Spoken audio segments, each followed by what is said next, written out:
림프 조직이 어떤 기능이나 역할을 하고 거기에 어떻게 가령 그 우리 몸의 면역 기능을 담당하는 건 이제 림프구죠.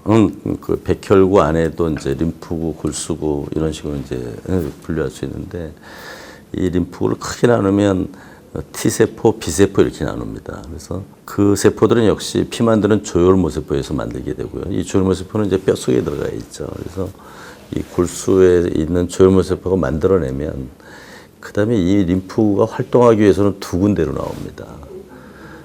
이 T세포, B세포는 교육을 받아야 되거든요.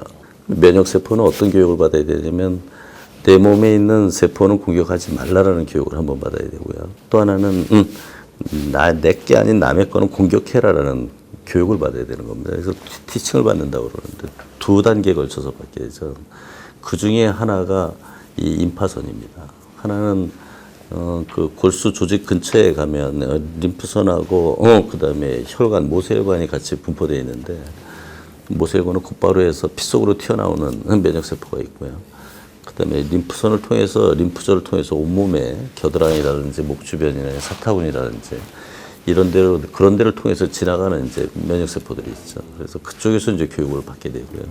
그 세포들이 나중에 피 속으로 흘러나오는 겁니다. 그런데 가령 임푸종은 그런 림프 조직, 직접 정말 우리 몸속의 면역 기능을, 우리 몸을 방어하고 있는 바이러스나 박테리아나 여러 가지 외부 단백질에서 거기에 총집합체가 있는 그런 림프선하고 림프절이 암에 걸려버리는 겁니다. 그러니까 면역 기능이 저하되는 건 굉장히 치명적으로 생기는 거고요.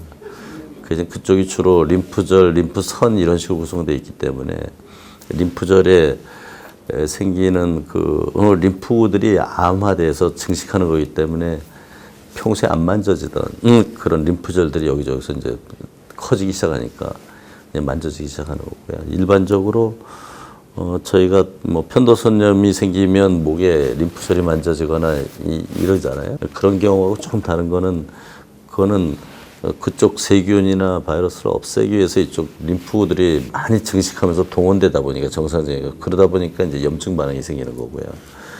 이쪽이 암화될 때는 통증이 없습니다. 그다음에 열감도 안 생기고요. 그냥 정상적인 상태에서 늘어나기 때문에 암으로 변해서 그렇기 때문에 어떤 염증 반응이라서 외부 균하고 싸울 필요가 없기 때문에 그런 염증 반응은 별로 없죠. 그래서 두 가지 구별할 때는 굉장히 딱딱함에도 불구하고 통증이 별로 없다 그러면 이게 림프절이 커져서 림프전이 걸린 게 아닌가 이제 이렇게 보는 겁니다. 그래서 치료하는 패턴도 이제 많이 다르고요. 또 초기부터 여러 가지 감염이 많이 생기기 때문에 여러 가지 그 보조적인 치료를 하는 방법도 상당히 많이 다릅니다. 림프종도 치료 경과가 좀 좋은 게 있고 또 나쁜 게 있고. 예, 맞습니다. 림프종도 백혈병만큼 굉장히 복잡하고요. 백혈병은 주로 유전자 변형이 어떤 게 생겼냐에 따라서 뭐 수십 가지로 분류를 하거든요.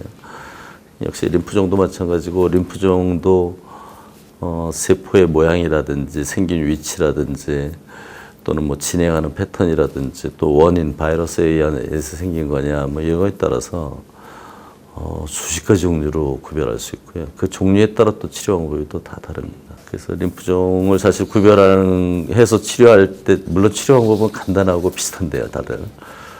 그 중에 일부 면역 치료를 하거나 치료를 할 필요가 없거나 이런 걸 구별하는 것은 굉장히 중요하고요. 아주 경도는 사실은 치료 안 하고 지켜보기만 해도 저절로 없어지는 경우도 꽤 있습니다.